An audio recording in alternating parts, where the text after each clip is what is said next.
नमस्कार मेरे प्यारे दर्शकों। मैं हूं प्रवीण और आप सुन रहे हैं हॉरर कहानी। दोस्तों, पिछले वीडियो में बताया था कि आभा अपने परिवार को बचाने के लिए उस रहस्यमयी हवेली तक पहुंचती है जहां उसे बाबा से मालिनी और महारानी अवंतिका की सैकड़ों साल पुरानी कहानी पता चलती है। बाबा बताते हैं कि मालिनी एक शक्तिशाली तांत्रिक थी जिसने अमर होने के लिए 1000 लोगों की बलि दी थी, लेकिन महारानी अवंतिका ने दुर्गा मां के आशीर्वाद से उसे परास्त कर दिया था। बाबा आभा को वही त्रिशूल देते हैं जिससे मालिनी का वध हुआ था और चेतावनी देते हैं कि अमावस्या की रात उसकी शक्ति चरम पर होती है। रास्ते में आभा को एक काला साया चेतावनी देता है कि चली जा, लेकिन वो डगमगाती नहीं। राणावत हवेली में सबका साथ पाकर आभा को कुछ पल के लिए सुकून मिलता है, लेकिन उसके मन में सवाल गहराते जाते हैं। मालिनी कौन थी? उसके पिता देव प्रताप और बहन अनाया पर वो क्यों गुस्सा है? अनामिका जी से उसे आशीर्वाद और सिंदूर मिलता है जो बुरी शक्तियों से रक्षा करेगा। अब आभा ने ठान लिया है, वो हवेली में जाकर मालिनी के रहस्यों को उजागर करेगी और अपने परिवार को हर हाल में बचाएगी। दोस्तों, कहानी को आगे बढ़ाने से पहले आप सभी से एक छोटी सी गुजारिश है। अगर आपको यह स्टोरी पसंद आती है तो चैनल को सब्सक्राइब जरूर करें और हाँ, इस बार वीडियो को अंत तक जरूर देखें, क्योंकि आखिर में मैं उन सभी प्यारे दोस्तों का नाम लेने वाला हूं जिन्होंने पिछले वीडियो पर कमेंट किया था। और कौन जाने, शायद इस बार आपका नाम भी शामिल हो। अगर आप भी चाहते हैं कि आपका नाम अगले वीडियो में लिया जाए तो इस वीडियो पर एक प्यारा सा कमेंट जरूर करें। साथ ही अपना नाम और शहर भी लिखना न भूलें ताकि हम आपको इस मंच पर खास अंदाज में थैंक यू कह सकें। तो फिर बिना किसी देरी के शुरू करते हैं कहानी। आभा की बात सुन अनामिका जी ने आभा के सिर को प्यार से सहलाते हुए कहा, आप जरूर जीत कर आएंगी। हमारा आशीर्वाद हमेशा आपके साथ है। हम आपको सिर्फ कहने के लिए नहीं, सच में अपनी बेटी मानते हैं। अच्छा, अब आप सो जाइए, हम भी चलते हैं। इतना कह अनामिका जी वहां से जाने के लिए उठ खड़ी हुई। आभा ने भी उनको शुभ रात्रि कहकर विदा किया। अनामिका जी के जाने के बाद आभा ने दरवाजा बंद किया और जैसे ही बेड की तरफ जाने को हुई तभी उसके दरवाजे पर फिर किसी ने दस्तक दी। आभा ने जब दरवाजा खोला तो सामने अभय खड़ा था। अभय को देखकर आभा ने कहा, आप यहां क्या कर रहे हैं? आभा की बात सुन बिना कोई जवाब दिए अभय आभा के कमरे में घुस आया। आभा ने गुस्से से कहा, अरे ये क्या बदतमीजी है? देखिए, आप इस तरह हमारे कमरे में नहीं घुस सकते। हमने आपको अंदर आने की इजाजत नहीं दी। आप बाहर जाइए, वरना हम चिल्लाएंगे और सबको बुलाएंगे। इतना कह जैसे ही आभा चिल्लाती, उससे पहले ही अभय आभा के करीब आकर उसके मुंह पर हाथ रखते हुए बोला, श्श, अगर जरा सी भी आवाज निकली तुम्हारे मुंह से तो हाथ रखने की बजाय मुझे और भी दूसरे तरीके आते हैं तुम्हें शांत करने को। अब मेरी बात सुनो, कल मैं भी तुम्हारे साथ चलूंगा। इतना कह अभय ने आभा के मुंह से अपना हाथ हटा लिया। उसकी ये बात सुन आभा ने हैरानी से अभय की तरफ देखते हुए कहा, क्यों? आप हमारे साथ क्यों जाएंगे? हमने तो आपको नहीं कहा। अभय बोला, पर हम चलेंगे। अगर उस भूतनी ने हमारा बदला लेने से पहले ही तुम्हें मार दिया तो? इसलिए अगर वहां पर मैं तुम्हारे साथ रहूंगा तो जैसे ही भूतनी तुमको मारने वाली होगी उससे पहले हम तुमसे बदला ले लेंगे, या उस भूतनी को कह देंगे कि मेरे हिस्से का बदला तुम ही ले लो। अच्छा आइडिया है ना? अभय की बात सुन आभा जैसे किसी पागल इंसान को देख रही हो। उसने कहा, आप पागल हो गए हैं या आपके सिर पर चोट लग गई है जो सोचने समझने की शक्ति खो बैठे हैं? पर एक बात बता दें, हम कोई पागल नहीं हैं। आप हमें सच सच बताइए, क्यों जाना चाहते हैं आप हमारे साथ? अगर बदले की बात है तो हम अभी आपके सामने खड़े हैं, ले लीजिए बदला। आभा की बात पर अभय ने कहा, वो अभी हमने सोचा नहीं है कि कैसे बदला लेंगे। इसलिए अभय ने अपनी बात जैसे ही खत्म की, आभा ने सीरियस होकर कहा, आप सच सच बताइए, और नहीं बताना तो कोई बात नहीं। वैसे भी आप हमारे साथ नहीं आएंगे। बेकार में हम आपकी जान खतरे में नहीं डालना चाहते, और वैसे भी ये हमारी अकेले की लड़ाई है। आभा की बात पर अभय मुस्कुराते हुए बोला, कहीं तुम्हें मुझसे प्यार तो नहीं हो गया, इसलिए तुम्हें मेरी इतनी फिक्र हो रही है कि मुझे कुछ हो ना जाए। अभय की इस बात पर आभा ने हल्के से मुस्कुराते हुए कहा, आप सच में पागल हैं। आप हैं कौन कि हम आपको साथ लेकर जाएं? आप हमारे कुछ नहीं लगते। तो क्यों हम आपको इतनी खतरनाक जगह ले जाएं? और हमारे अंदर प्यार नहीं, इंसानियत है। अब आप प्लीज जाइए यहां से।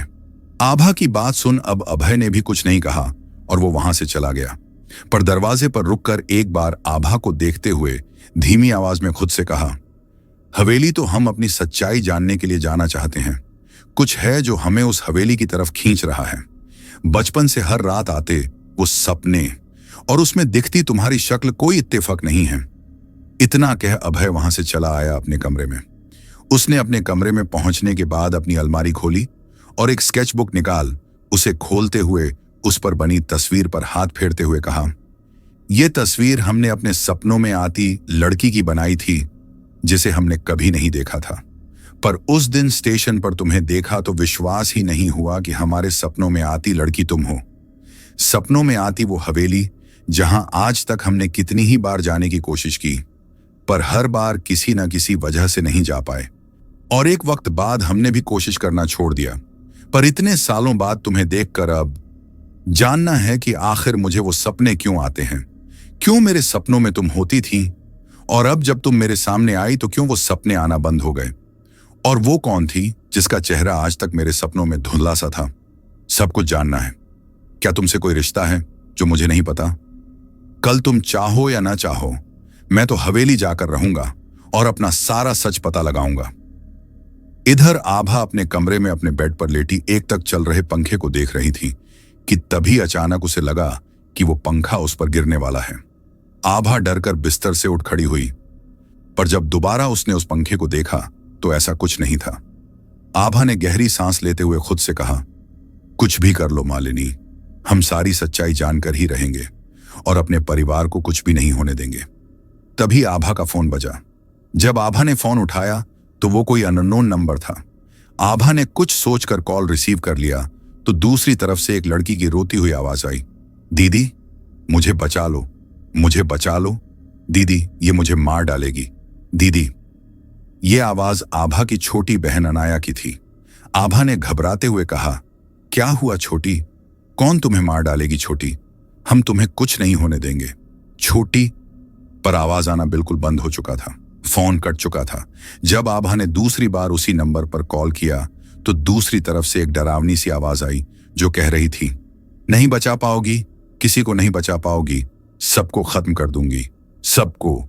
इतना कह वो आवाज जोर जोर से हंसने लगी, जबकि आभा ने गुस्से से कहा, हम कुछ भी नहीं होने देंगे अपने परिवार को और तुम्हें खत्म करके रहेंगे। आभा की इस बात पर उस आवाज ने कहा, कल तक तो तुम्हारी बहन इस दुनिया को अलविदा कर चुकी होगी। इतना कह वो फिर हंस दी और एक बार फिर फोन कट गया। उसकी इस बात पर आभा ने खुद से कहा, नहीं, हम कल तक का इंतजार नहीं कर सकते, आज ही हमें जाना होगा, हमें जाना होगा। इतना कहने के साथ ही आभा बेड से उठ खड़ी हुई। उसने अपने कपड़े चेंज किए और फिर अनामिका जी के दिए हुए सिंदूर की डिब्बी को अपने पर्स में रखा, साथ ही एक टॉर्च और अपना फोन भी। आभा बिना आवाज किए अपने कमरे से बाहर निकली और दुर्गा मां के मंदिर की तरफ जाकर वो त्रिशूल लिया जो बाबा ने उसे दिया था, और उसके बाद उसने अपने कदम हवेली से बाहर जाने के लिए बढ़ा दिए। करीब कुछ ही कदम आभा चली होगी कि उसने अपने कदम रोक लिए और खुद से कहा, इस वक्त रात के 12 बजने को हैं, हमें जल्द से जल्द वहां पहुंचना है। अगर पैदल गए तो बहुत वक्त लग जाएगा और हमें पता भी नहीं है कि कार की चाबी आखिर रखी कहां है। पर कोई बात नहीं, हम तो बिना चाबी के भी कार स्टार्ट करने का हुनर रखते हैं। इतना कह आभा ने अपने कदम हवेली से बाहर की तरफ बढ़ा दिए। वह बाहर निकलकर जीप में बैठी और कुछ तारों को एक साथ जोड़ते हुए जीप स्टार्ट कर दी। जब हवेली के बड़े से गेट के पास खड़े गार्ड्स ने आवाज सुनी तो वो अंदर आ गए। उन्हें देखकर आभा ने शांत भाव से कहा, हम जा रहे हैं कुलधरा हवेली, आप सुबह तक किसी को भी इस बारे में न बताएं और कह दीजिएगा कि उनकी जीप ले जा रहे हैं। आभा की बात सुन दोनों गार्ड्स में से एक ने कहा, हम आपको रोकने नहीं आए, बल्कि हुकुम साहब ने हमें पहले ही कहा था कि आप जब भी जाएं ये जीप ले जा सकती हैं। ये चाबी भी दी थी हमें, पर आपने ऐसे ही जीप स्टार्ट कर ली। कोई बात नहीं, आप जाइए। इतना कह दोनों गार्ड्स एक तरफ हो गए। उनकी बात सुन आभा हैरान थी, पर उसने कुछ कहा नहीं और तेजी से जीप से निकल गई अपनी मंजिल की तरफ। अपनी खिड़की से अभय आभा के जाते हुए देख रहा था। उसने खुद से ही कहा, हमें पता था आप जरूर जाएंगी। इधर आभा को बार बार जीप चलाते हुए वही सब बातें याद आ रही थीं जो उसने फोन पर सुनी थीं। उसने अपने आप से कहा, हम आ रहे हैं मालिनी, चाहे कुछ भी हो जाए, आज सारी सच्चाई पता चलकर रहेगी। इधर कुलधरा की सरहद पर अपनी कुटिया में बैठे बाबा जो ध्यान कर रहे थे, उन्होंने अपनी आंखें अचानक से खोलते हुए कहा, नहीं महारानी, आप यहां नहीं आ सकती। वो सिर्फ आपको फंसा रही हैं। इस सरहद के अंदर मैं आपको कदम नहीं रखने दूंगा। ऐ बुरी शक्ति, तू कितनी भी कोशिश कर ले, आज मैं महारानी अवंतिका को उस हवेली में किसी भी कीमत पर नहीं जाने दूंगा। बाबा इतना कह अपनी कुटिया से बाहर निकल आए और बेसब्री से आभा का इंतजार करने लगे कि तभी उनके कानों में एक औरत की हंसी की गूंज सुनाई पड़ी। उसने बाबा से कहा, तू नहीं रोक पाएगा उसे यहां आने से, आज उसका अंत निश्चित है और तू नहीं रोक पाएगा मुझे, नहीं रोक पाएगा। उस आवाज को सुन बाबा ने निडरता से जवाब दिया, नहीं, मैं नहीं जाने दूंगा उन्हें इस सरहद के उस पार। मैं रोकूंगा उन्हें।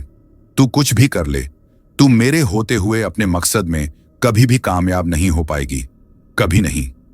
बाबा ने इतना ही कहा था कि उनकी सांसें घुटने लगी, मानो उनका गला कोई दबा रहा हो। उन्हें सांस लेने में तकलीफ होने लगी और देखते ही देखते उनका शरीर निढाल होकर जमीन पर गिर पड़ा, जिस पर उस आवाज ने हंसते हुए कहा, अब कैसे रोकेगा तू उसे? कैसे, जब तू खुद ही जिंदा नहीं है तो? इधर आभा तेजी से कुलधरा की तरफ बढ़ रही थी।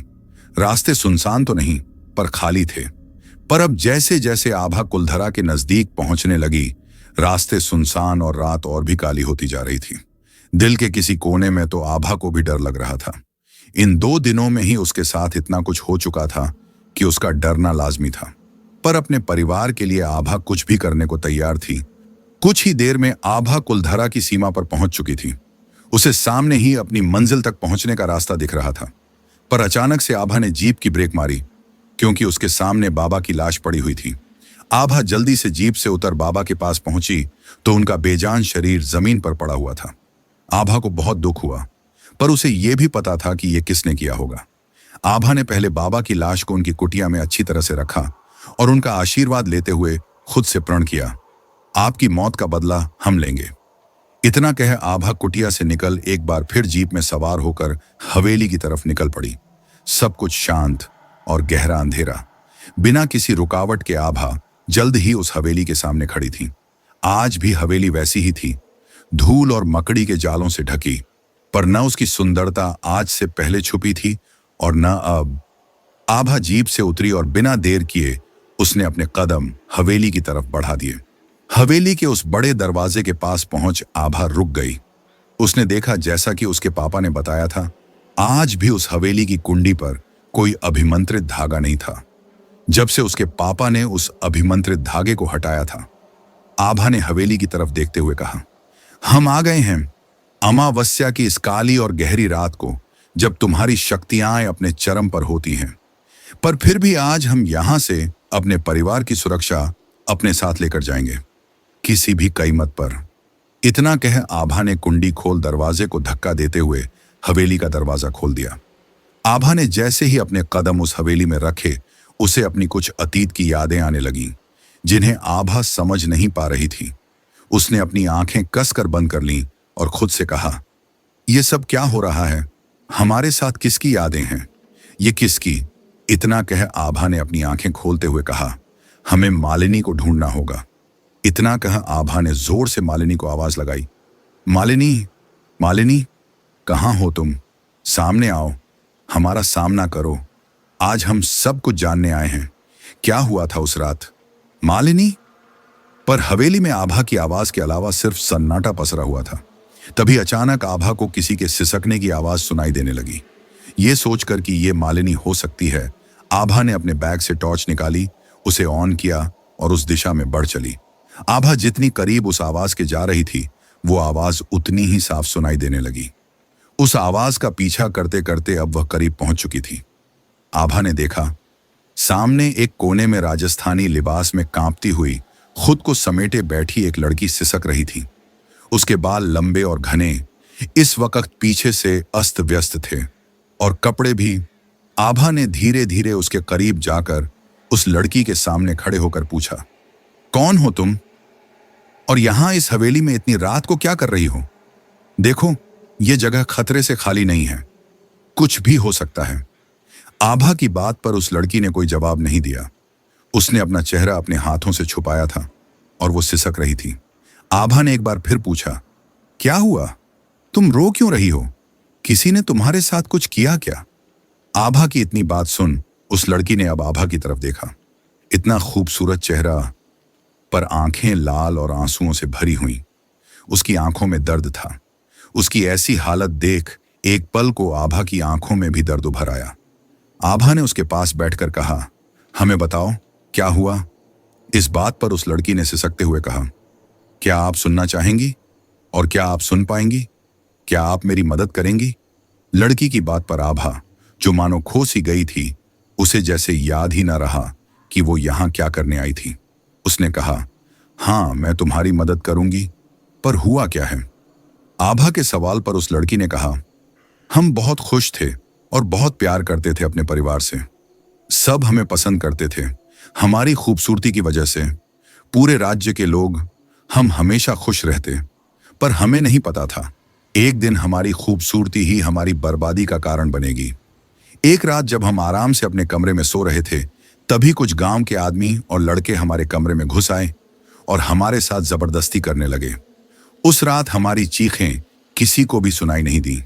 हमने चीख कर अपने परिवार वालों को बुलाना चाहा, पर कोई नहीं आया।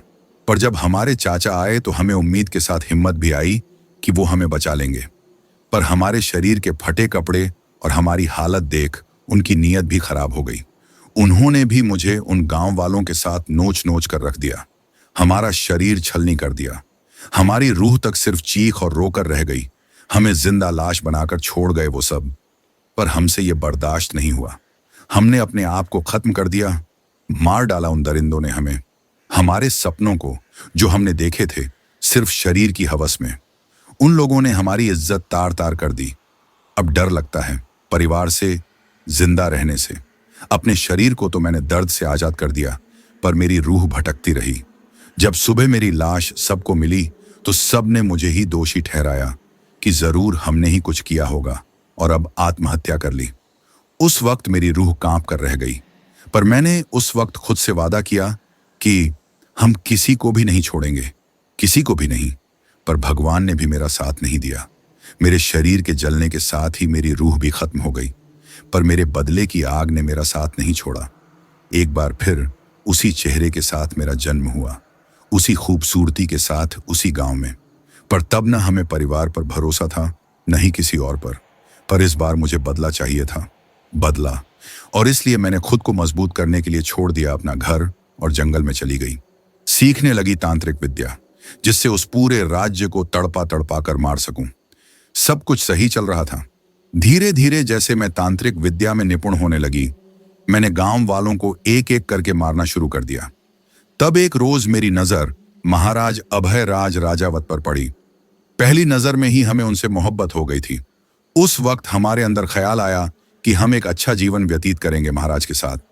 पर वो महारानी अवंतिका से प्रेम करते थे। हमें बहुत गुस्सा आया। जो चीज हमें पसंद है वो हमें चाहिए। मैंने महाराज पर भी अपनी तांत्रिक विद्या का इस्तेमाल किया और उन्हें अपने वश में कर लिया। उनसे शादी की। पर महारानी अवंतिका को मुझ पर शक होने लगा था, तो मैंने उन्हें भी वश में कर लिया। और तब मुझे पता चली एक ऐसी तांत्रिक विद्या के विषय में जिसके बाद मैं अमर हो जाती और सबसे शक्तिशाली। मैंने बिना सोचे समझे वो विद्या पूर्ण करने का वचन लिया और पूरे 1000 लोगों की बलि भी दी। महारानी अवंतिका को लगा उन्होंने मुझे खत्म कर दिया, पर उस विद्या का आखिरी कार्य था खुद की बलि देकर अमर होना। और ये महारानी अवंतिका ने खुद कर दिया। और अब मैं अमर हूं। कोई नहीं मार सकता मुझे, न मेरी रूह को। मेरे श्राप से पूरा गांव खंडहर हो गया और हवेली बंजर। मेरा बदला पूरा हुआ। मालिनी राज राजावत का बदला पूरा हुआ। मालिनी की पूरी बात सुन आभा को जैसे अब होश आया था। उसने कहा, मानती हूं तुम्हारे साथ गलत हुआ था, पर इसका दोष तुम हर किसी को नहीं दे सकती। आखिर मेरे परिवार वालों ने क्या बिगाड़ा है? तुम्हारा उन्होंने तो कुछ गलत नहीं किया तुम्हारे साथ। आभा की बात सुन मालिनी अचानक हंसने लगी और उसकी हंसी देखते देखते पूरे हवेली में गूंज गई। और उसने कहा, मैंने कहा था चली जाओ यहां से, पर तुम अपनी मौत के पास खुद आई हो। अब तुम नहीं बच पाओगी। मालिनी की बात पर आभा ने फिर सवाल करते हुए कहा, उस रात क्या हुआ था? क्या किया था तुमने मेरे पापा के साथ? बोलो मालिनी, बोलो। आभा की बात पर मालिनी ने कहा, मेरा बदला तो उसी दिन पूरा हो गया था जिस दिन मैंने पूरे कुलधरा को खत्म कर दिया था, और मैंने कुछ नहीं किया तुम्हारे पापा के साथ। ये सब वो कर रहा है जिससे बचने को मैं तुम्हें कह रही थी। कहानी का वो पहलू जो किसी को भी नहीं पता, वो जो तुम्हारे पापा को मारने की कोशिश कर रहा है, वो ही जिसने तुम्हारी बहन की ये हालत की। वो कोई और है, मैं नहीं, और वो तुम्हें भी नहीं छोड़ेगा। तुम्हें भी, जिसकी सच्चाई किसी को भी नहीं पता, किसी को भी नहीं। मालिनी की बात सुन आभा को तो जैसे कुछ समझ ही नहीं आया। वह एक बार फिर वहीं खड़ी थी जहां से उसने शुरू किया था। आभा ने मालिनी से सवाल करते हुए कहा, मालिनी, मेरी मदद करो। अगर ये तुम नहीं हो तो कौन है? और फिर उस रात क्या हुआ था जो पापा मुझे बताना चाहते थे? प्लीज मालिनी, हमें बताइए। आभा की बात सुन मालिनी ने कहा, ठीक है तो सुनो। उस रात देव प्रताप डरे थे, क्योंकि मैंने उन्हें इसलिए डराया था ताकि वो फिर कभी यहां ना आए। वो बहुत डरे और बेहोश हो गए, और मैंने उन्हें हवेली के बाहर छोड़ दिया। वो पहले शख्स थे जिन्होंने मेरी सुंदरता देखने के बावजूद मुझ पर बुरी नजर नहीं डाली, इसलिए मैंने उन्हें कोई नुकसान नहीं पहुंचाया और सही सलामत उन्हें हवेली के बाहर छोड़ दिया। पर उससे पहले जितने भी लोग उस हवेली से गुजरते, उन सब की मुझ पर बुरी नजर थी, इसलिए मैंने उन्हें खत्म कर दिया। यही हुआ था उस रात। और अब तुम्हारे घर में जो कुछ भी हो रहा है, उसके जिम्मेदार तुम्हारे पापा मुझे समझ रहे हैं, पर मैं वो नहीं हूं। मैं बस यहां से मुक्त होना चाहती हूं। मेरी मदद करो। ये सिर्फ तुम ही कर सकती हो, क्योंकि तुम ही हो महारानी अवंतिका का पूर्ण जन्म, और वो त्रिशूल जिससे मुझे मुक्ति मिल सकती है। मुझे अमर नहीं बनना। मेरी मदद करिए महारानी अवंतिका, और मुझे माफ कीजिए मेरे पिछले कर्मों के लिए, पर मैं अपने बदले और ताकत के नशे में चूर थी। मालिनी की बात सुन आभा को विश्वास ही नहीं हो रहा था। उसने कहा, हमारा नाम आभा है, हम महारानी अवंतिका नहीं। आभा की बात सुन मालिनी मुस्कुराई और उसने एक दीवार की तरफ इशारा किया। जब आभा ने देखा तो सामने दीवार पर टंगी महाराज के साथ महारानी अवंतिका की तस्वीर राजस्थानी जोड़े में।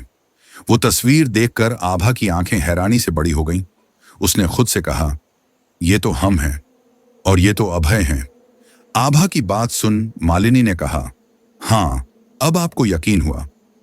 को तभी अभय भी सामने आते हुए हैरानी से अपनी तस्वीर को देखते हुए बोला, इसका मतलब इतने सालों से मेरे सपनों में आती सारी चीजें कोई इत्तेफाक नहीं थी। अभय की आवाज सुन आभा ने अभय की तरफ देखा पर कुछ कहा नहीं। उसने मालिनी की तरफ देखते हुए कहा, मालिनी, हमें बताइए, हम आपकी मदद कैसे करें? हम करेंगे, पर कृपया हमें बताइए कि हमारे परिवार को नुकसान कौन पहुंचना चाहता है। आभा की बात सुन मालिनी ने कहा, आपका कोई करीबी जिस पर आप सब बहुत भरोसा करते हैं, आपके परिवार का ही कोई सदस्य। इससे ज्यादा हमें कुछ नहीं पता, पर इतना जरूर पता है तुम्हारे पास वक्त ज्यादा नहीं। मालिनी की बात सुन आभा ने हैरानी से कहा, कोई अपना? पर ऐसा कैसे हो सकता है? कोई अपना हमें क्यों चोट पहुंचाएगा?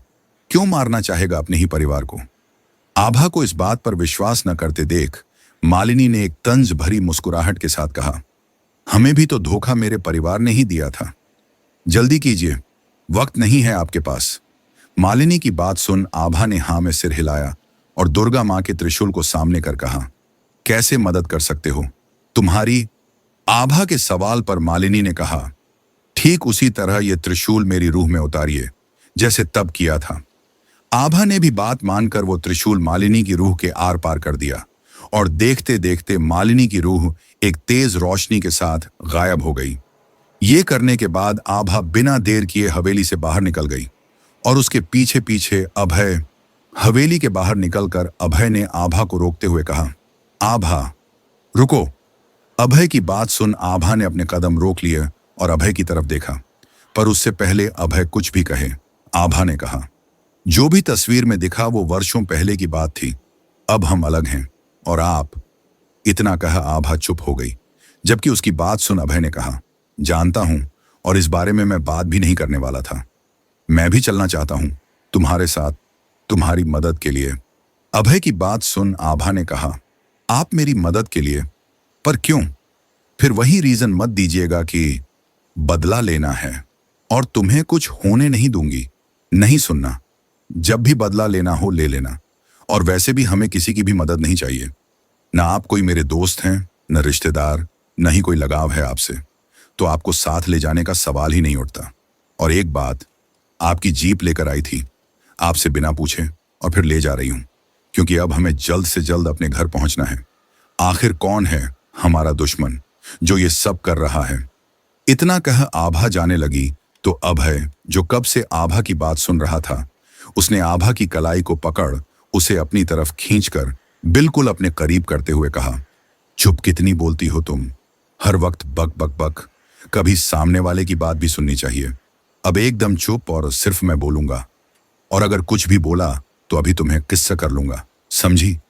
वैसे भी पत्नी हो मेरी, भले ही पुराने वक्त में थी महारानी अवंतिका। ये बात अभय ने थोड़े मजाकिया लहजे में कही थी। उसकी बात सुन आभा कुछ कहना चाहती थी, पर वह चुप रही। अभय की धमकी सुनकर अभय ने अब अपनी बात कहते हुए कहा, मैं अपनी मर्जी से चल रहा हूं तुम्हारे साथ, पर मुझे कुछ दूसरा काम है। ज्यादा खुद को भाव मत दो, समझी? और हाँ, बदला तो लेकर रहूंगा। जब से तुम मेरे घर में आई हो, सबकी फेवरेट बनकर बैठी हो, यहां तक कि मेरी मां को भी अपनी टीम में कर लिया। And this is not fair Abha Pratap, understand? अब चलो, जल्दी निकलना है ना तुम्हें? इतना कह अभय ने आभा को छोड़ दिया। आभा ने भी एक पल के लिए अभय को घूरा और फिर जीप में बैठकर जीप स्टार्ट कर दी, जबकि अभय जो अपनी बाइक से आया था उसने भी अपनी बाइक स्टार्ट की और दोनों निकल पड़े कुलधारा की सीमा से बाहर निकलने के लिए। आभा के मन में कई सवाल थे, साथ ही दुख भी कि इन सब में उसके किसी परिवार वाले का हाथ है। और आभा का शक सिर्फ और सिर्फ अपने चाचा और चाची पर था, क्योंकि उसकी मां कभी भी ऐसा नहीं कर सकती। को क्यों सोनी ही बेटी और पति को चोट पहुंचाएंगी? अब ये तो वहां पहुंचकर ही पता चलने वाला था। जिस मुसीबत को आभा सॉल्व करने कुलधरा अपने परिवार से दूर आई, उस मुसीबत की वजह खुद ही उसके परिवार में मौजूद है। 1 घंटा बाद राजावत हवेली। आभा पहुंच चुकी थी राजावत हवेली। रात के 4 बज रहे थे। बिना देर किए आभा जीप से उतरी और हवेली के अंदर चली गई, और उसके पीछे अभय। जब वे दोनों अंदर पहुंचे तो हॉल में ही अनामिका जी परेशान बैठी थी। आभा को देखते ही उन्होंने फिक्र के साथ आभा के पास आकर पूछा, आभा, आप ठीक तो हैं? आपको क्या जरूरत थी आज वहां जाने की? आपको पता था ना आज अमावस्या की रात थी। आप ठीक तो हैं? कुछ हुआ तो नहीं आपको? कि उनकी नजर अभय पर पड़ी। अभय को देखकर अनामिका जी हैरानी से अभय के पास आकर पूछी, तू इतनी रात को कहां गया था और कहां से आ रहा है? अभय, बताओ हमें। अनामिका जी को इतनी फिक्र में देख अभय ने कहा, मां, मैं दरअसल हवेली गया था आभा के पीछे, क्योंकि मुझे मेरा सच जानना था। क्यों मुझे बार बार सपने में वो हवेली दिखती थी, और क्यों आभा मुझे जानी पहचानी लगती थी, और मुझे मेरे सवालों का जवाब भी मिल गया। अभय की बात सुन अनामिका जी ने चिंता के साथ कहा, तू पागल है? तुझे कुछ हो गया तो? तुम दोनों पागल हो। इतनी खतरनाक जगह पर गए भी तो आज। क्या पता चला तुझे? बता, क्या सच है तेरे सपने का?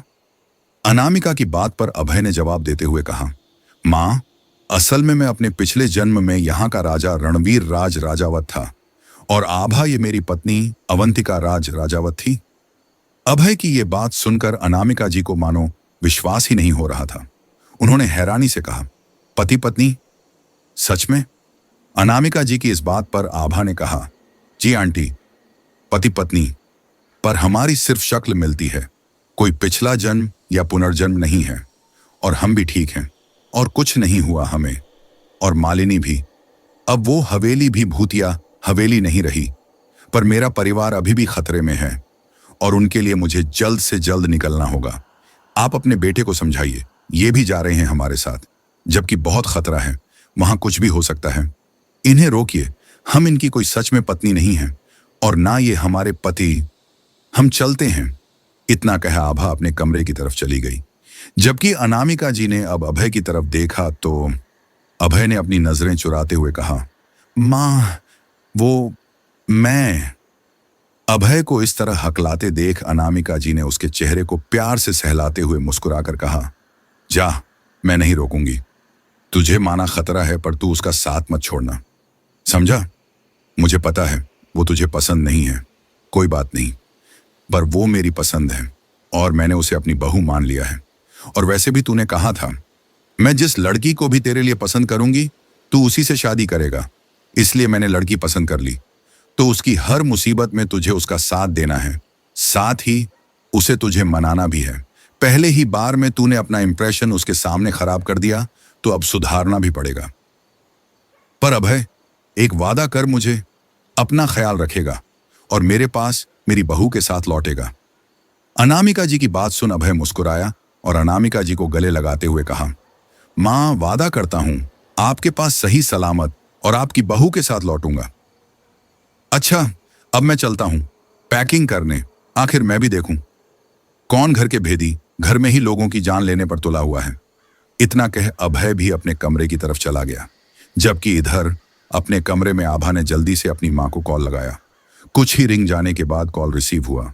इससे पहले कि आभा कुछ भी कहती, दूसरी तरफ से आभा के चाचा आकाश प्रताप की आवाज आई, हाँ बेटा आभा, बोलो, कुछ पता चला? भाई साहब बच पाएंगे या नहीं? बोलो आभा। चाचा जी की आवाज सुन आभा के चेहरे पर गुस्सा उतर आया था, पर वह ऐसा कुछ भी करना या कहना नहीं चाहती थी कि उन्हें कोई भी शक हो या पता चले कि उसे सच्चाई पता चल चुकी है। इसीलिए आभा ने अपने गुस्से को शांत करते हुए कहा, नहीं चाचा, कुछ भी नहीं हुआ है, बस पापा और अनाया का हालचाल पूछने के लिए कॉल किया था। वो दोनों ठीक तो है ना?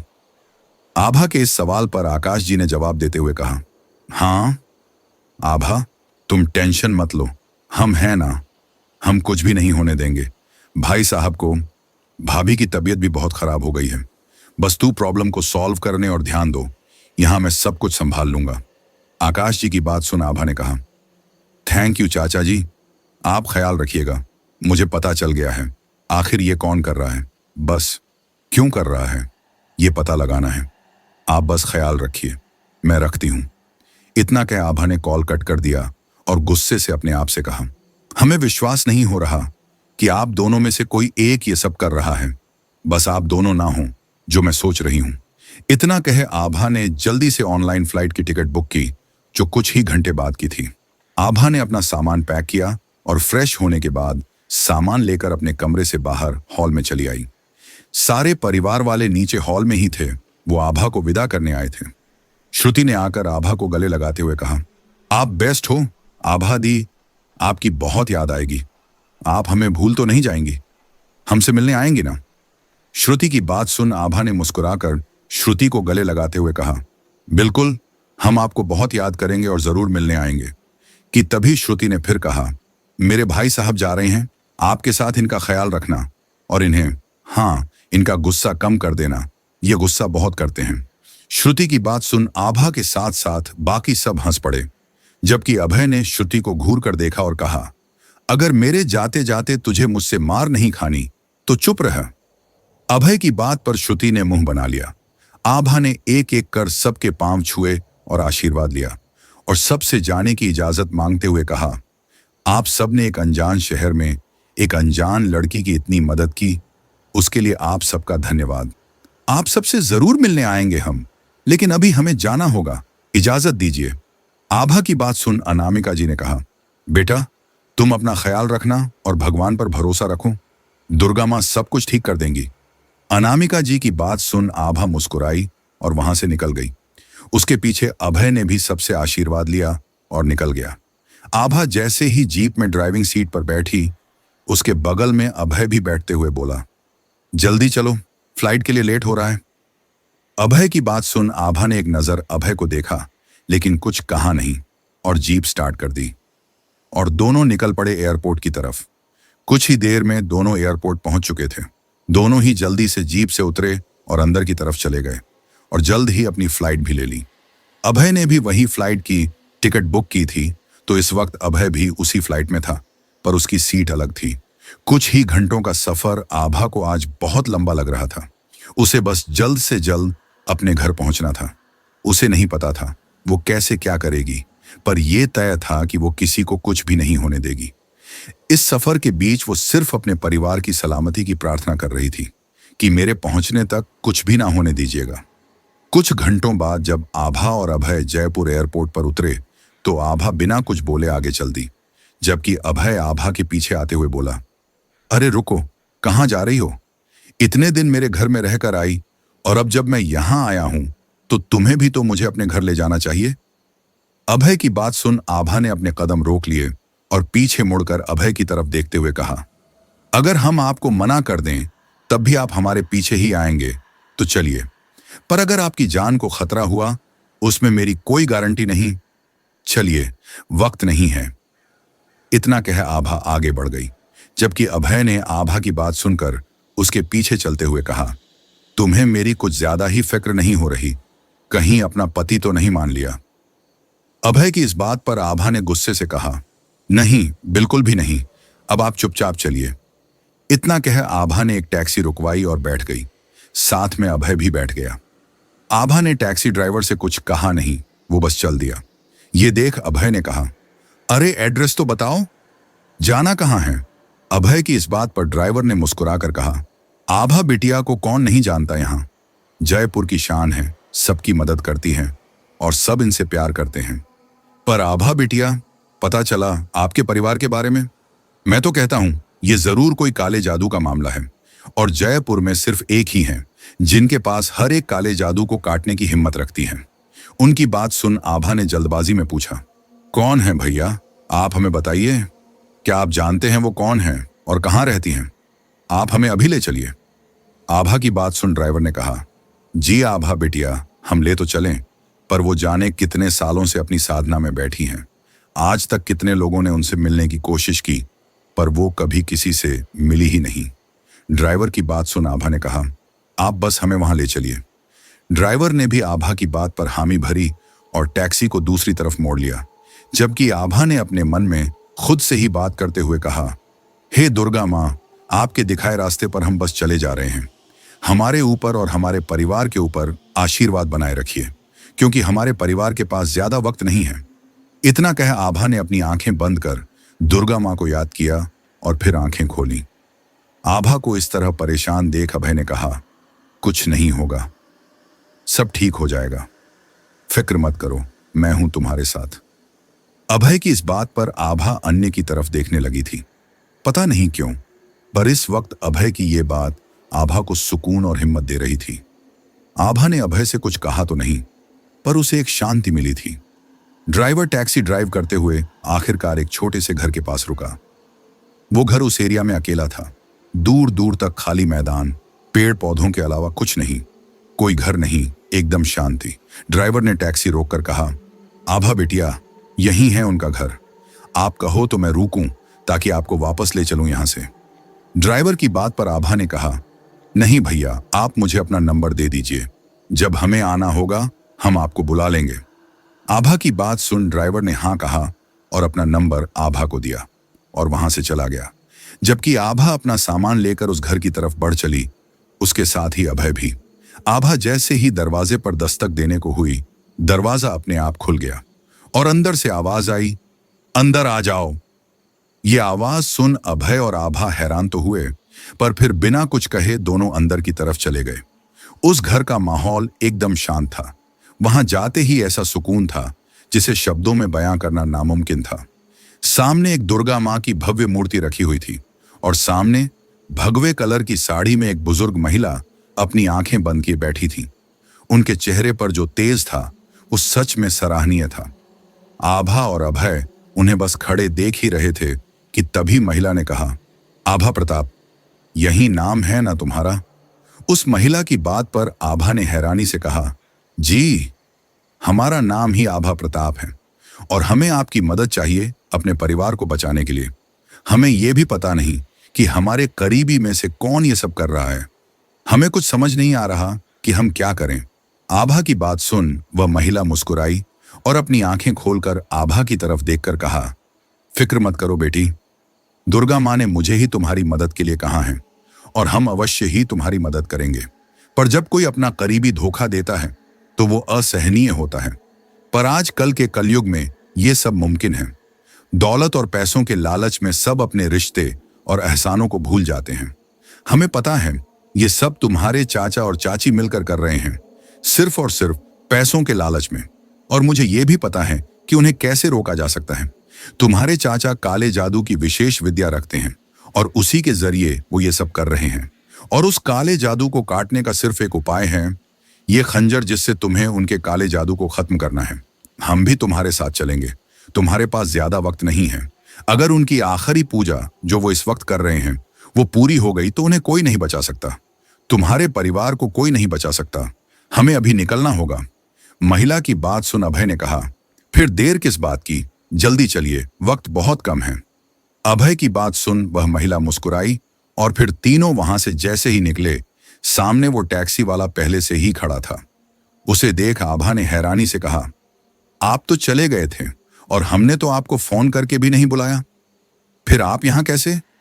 आभा की बात सुन ड्राइवर ने कहा, आभा बिटिया, जब हमें जरूरत थी तो तुम बिना सोचे समझे हर वक्त हमारे साथ थी और आज हमारी बारी है तो बस हम आपको अकेला नहीं छोड़ना चाहते थे। जल्दी चलिए, हम जल्द से जल्द आपको आपके घर तक पहुंचाएंगे। ड्राइवर की बात सुन आभा मुस्कुराई और फिर तीनों लोग टैक्सी में बैठ गए। ड्राइवर ने टैक्सी स्टार्ट कर दी। सब तेजी से निकल पड़े आभा के घर की तरफ। कुछ ही 1 घंटे के अंदर ही टैक्सी प्रताप हवेली के बाहर रुकी। आभा बिना देर किए कार से उतरी, उसके साथ अभय और वह महिला भी। महिला ने बिना वक्त गवाए कहा, हमारे साथ चलो। इतना कह वह अंदर की तरफ बढ़ गई। उनके चेहरे पर शांति अब भी कायम थी और जो तेज था वो और भी निखरता जा रहा था। ना कोई डर, ना ही फिक्र। चलते चलते वो हवेली के पिछले हिस्से की तरफ गई। आभा और अभय सिर्फ उनके पीछे चल रहे थे, बिना किसी सवाल के। पिछले हिस्से में पहुंचकर वो रुक गई। आभा, यहां तो कुछ भी नहीं है, आप हमें यहां क्यों लेकर आई हैं? आभा के इस सवाल पर उस महिला ने कहा, कभी कभी जो हमें सामने नहीं दिखती उसे ढूंढना पड़ता है। इतना कहने के साथ ही उस महिला ने वहां के एक गमले को अपनी जगह से खिसकाया तो सामने जमीन से ही पत्थर का एक बड़ा टुकड़ा उठा और एक तहखाने का रास्ता खुल गया। यह देखकर आभा और अभय दोनों हैरान थे, पर फिर वे दोनों उनके पीछे पीछे उस तहखाने में चले गए। वहां जगह जगह रोशनी के लिए मशाल जली हुई थी और किसी के मंत्र उच्चारण की जोर जोर से आवाज आ रही थी।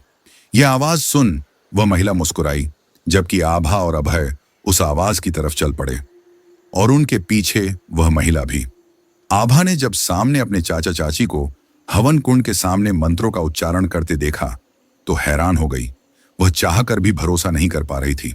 आभा ने चिल्लाकर तेज आवाज में कहा, चाचा जी, चाची जी, आप दोनों ये क्या कर रहे हैं? जवाब दीजिए। पर आभा की बात पर दोनों ने कोई प्रतिक्रिया नहीं दी। वे दोनों अपना मंत्र उच्चारण चालू रखे रहे। यह देख आभा ने उस महिला की तरफ देखते हुए कहा, हम कैसे रोके इन्हें, कुछ कीजिए। आभा की बात सुन उस महिला ने कहा, आभा, इस वक्त ये नहीं रुकेंगे क्योंकि इस वक्त ये दोनों ही अपने बस में नहीं हैं। देखो, उनके सामने 3 गुड़िया रखी हुई हैं और जो चौथी है जिसे अलग रखा गया है वो तुम्हारे नाम की गुड़िया है, जिसके लिए आज ये मंत्र उच्चारण कर रहे हैं। ये तुम्हें भी खत्म करना चाहते हैं। तुम्हें उन चारों गुड़ियों को इस खंजर से खत्म कर देना है। वक्त नहीं है तुम्हारे पास। ये बात सुनते ही आभा ने बिना देर किए खंजर उनके हाथ से लिया और अपने चाचा चाची के सामने पड़ी काली गुड़िया को खत्म करने के लिए आगे बढ़ी। आभा को यह लग रहा था कि बस गुड़िया खत्म करने के बाद सब ठीक हो जाएगा, पर तभी वह जैसे से वे उस गुड़िया की तरफ बढ़ रही थी, गुड़िया की तरफ बढ़ रही थी कि अचानक ही आभा के कदम अपने आप ठहर से गए, मानो उसके पैर जम चुके हों। वह चाहकर भी अपने कदम नहीं बढ़ा पा रही थी। ऐसा लग रहा था कि कोई उसे रोकना चाहता है, उस पर हावी होना चाहता है, पर नहीं हो पा रहा। आभा अपनी पूरी ताकत लगा रही थी अपने पैर आगे बढ़ाने के लिए, पर वह नहीं बढ़ा पा रही थी। यह देख वह बुजुर्ग महिला मुस्कुराई और आभा के करीब आकर सिर्फ उसके सिर को सहलाया। उसके साथ ही आभा के पैर जो फ्रीज हो चुके थे वह अब बिल्कुल ठीक हो चुके थे। आभा ने हैरानी और आभार भरी नजरों से उनकी तरफ देखा तो उस महिला ने अपनी आंखों से इशारा करते हुए उसे आगे बढ़ने को कहा। आभा भी अब बिना किसी रुकावट के आगे बढ़ी और अपने चाचा और चाची के सामने पड़े उन 4 काली गुड़ियों को वहां से हटाकर अपने पास लिया। फिर उन चारों गुड़ियों के सीने में वह खंजर घोंप दिया। यह करते ही उसके चाचा और चाची की आंखें खुल गईं। आभा के चाचा जी ने अपनी जगह से उठकर गुस्से से आभा की तरफ देखा और कहा, पागल लड़की, ये तूने क्या किया और तू यहां क्या कर रही है? इतना कहते हुए ही आभा के चाचा जी ने आभा को उसके गले से पकड़ लिया और उस पर अपनी पकड़ मजबूत करने लगे। यह देख अभय आभा के पास जाकर उन्हें धक्का देकर आभा से अलग किया।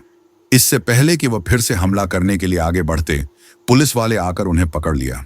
जबकि आभा गहरी सांसें ले रही थी, उसने अपनी आंखों में आंसू लिए कहा, चाचा जी, आप हमें मारना चाहते थे, पर क्यों?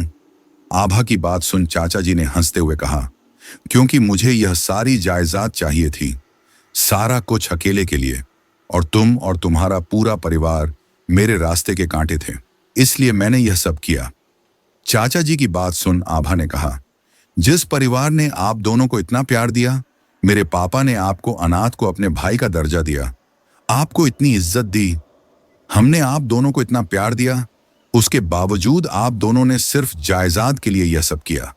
अरे, अगर आप सिर्फ पापा को एक बार कहकर देखते तो वह आपको सिर्फ अपना छोटा भाई कहते नहीं मानते भी हैं, पूरी जायदाद आपके नाम कर देते। आपको शर्म आनी चाहिए। आभा की बात सुन चाचा जी ने बेशर्म की तरह हंसते हुए कहा, अब की दुनिया में रिश्ते नहीं, सिर्फ और सिर्फ पैसे की कीमत है और कुछ नहीं। चाचा जी की बात सुन आभा ने गुस्से से पुलिस वालों की तरफ देखकर कहा, सर, प्लीज इन दोनों को यहां से ले जाइए। इसके बाद अभय, आभा और वह महिला साथ में आभा के पापा के कमरे में गए। उनकी हालत अब भी वैसे ही थी। ये देख आभा एक बार फिर दुखी हो गई, पर उस महिला ने सिर्फ एक बार देव प्रताप के सिर को सहलाया और फिर अनाया के कमरे की तरफ चली गई। अचानक ही देव प्रताप ने अपनी आंखें खोली। आभा उन्हें ढूंढने निकली, पर वह महिला कहीं नहीं दिखी। आभा ने अनाया के कमरे में जाकर देखा कि वह भी अब होश में आ चुकी थी। यह देखकर आभा के चेहरे पर मुस्कान आ गई। उसने अपनी आंखें बंद कर कहा, जय हो दुर्गा मां, हम जानते हैं ये आप ही थीं जिन्होंने हमारी मदद की। अभय भी आभा के पास खड़ा था। उसने धीरे से कहा, तुमने सब संभाला आभा, तुम सच में अद्भुत हो। आभा मुस्कुराई और बोली, तुम हमेशा मेरे साथ रहे, इसलिए सब आसान लग रहा था। इस मुश्किल समय के बाद अब आभा कहीं ना कहीं अभय से सच में प्यार करने लगी थी। अभय ने आभा का हाथ पकड़ा और धीरे से कहा, अब मैं हमेशा तुम्हारे साथ रहूंगा, तुम्हें कभी अकेला नहीं छोड़ूंगा, तुम्हारा हर दुख अब मेरी जिम्मेदारी है। आभा ने उसकी आंखों में देखकर बिना कुछ कहे उसे कसकर गले लगा लिया। और इसी के साथ कहानी समाप्त होती है। तो दोस्तों, ये थी हमारी आज की कहानी। उम्मीद है आपको पसंद आई होगी। और जैसा वादा किया था, अब बारी है उन सभी प्यारे दोस्तों का नाम लेने की जिन्होंने पिछले वीडियो पर अपना प्यार और सपोर्ट दिया। पूजा वर्मा दिल्ली से, फिजा इस्लामाबाद पाकिस्तान से, रानी असम से, शिविका बिहार से, राजू रुखसाना कोलकाता से, कुलविंदर कौर लुधियाना से, उमेश झारखंड से, मनीष जैन दिल्ली से, शीतल पुणे से, पूनम सोनीपत से, रेखा आडवाणी जयपुर से, अफरीन खान कश्मीर से, आशा सिंह जामनगर गुजरात से। आप सभी का प्यार और समर्थन हमें और भी नई कहानियां लाने की प्रेरणा देता है।